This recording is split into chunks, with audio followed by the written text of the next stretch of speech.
Mark. On the Medicaid savings, can you identify some of the, I don't know if it's program cuts or a specific? Well, our proposal, which is House Bill 190, is not a program cut, but and I'll give you, I have copies of a fiscal note on that I'll give you here.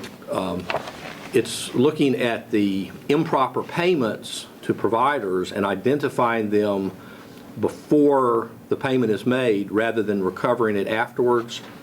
And there is software available to do that now, and we had a press conference about this about 3 weeks ago, and I'll get that material to you.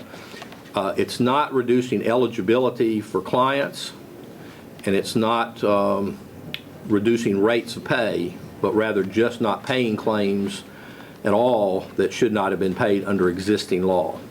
And there's a GAO audit that suggests that there's $1 billion of potentially improper claims. Now, nobody thinks we could stop paying $1 billion, but the conservative estimate by fiscal staff is 10% of that, which is $100 million, of which our share would be about $36 million, and the federal share would be about 60-some million.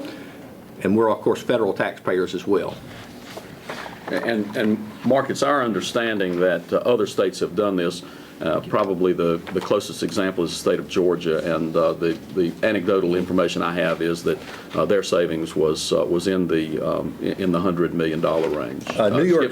New York State, over a 6-month period, saved about $250 million.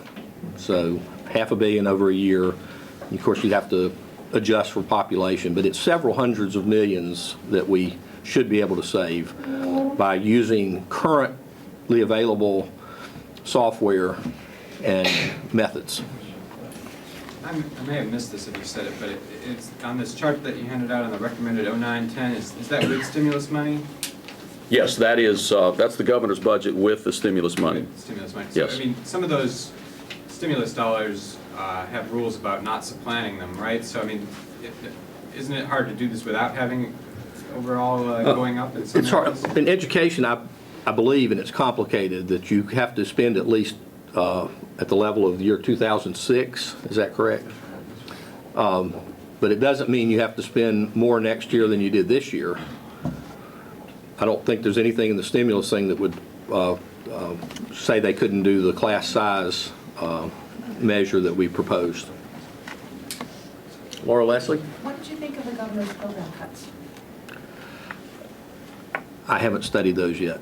We're talking broad things today. I will. Well, she had a list of 20, including some prisons in small areas, the history bowl. Have you studied that?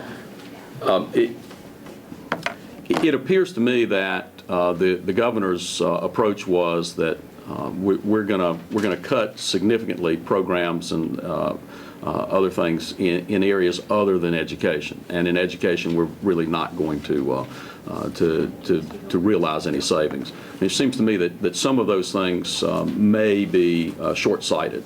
The prison cuts, as I understand what they've proposed, is that there are some fairly small prisons that the operating expense of those prisons is fairly high on a per prisoner basis, and there is capacity to move the folks incarcerated. So that may sound like something that is wrong to do, particularly, I mean, we're going to be up here on a regular basis talking about how we need more prison space, but we need to make sure that we're operating what we've got in an efficient manner, and that may very well make sense. Representative Stevens would like to say I'm on the Committee Appropriations for Justice and Public Safety. When we discussed the prisons that were being cut, there were some prisons that were only housing 36 prisoners at a very high cost. There were others that were less than 100 prisoners. By doing some double bedding and changing from close to minimum security facilities and wings, there was going to be some cost savings. In addition, while there's not a lot of money in the capital budget to expand, they're going to use a lot of prisoner labor and expand the existing prisons at a more minimal cost. So that does seem to be an area where there's going to be a cost savings. But in terms of actual positions being cut, most of those are being absorbed by putting them into the additional prisons. So when we looked at actual positions being cut in that, they were actually being refilled by going to another area. Other questions? We appreciate your being here today. Thank you.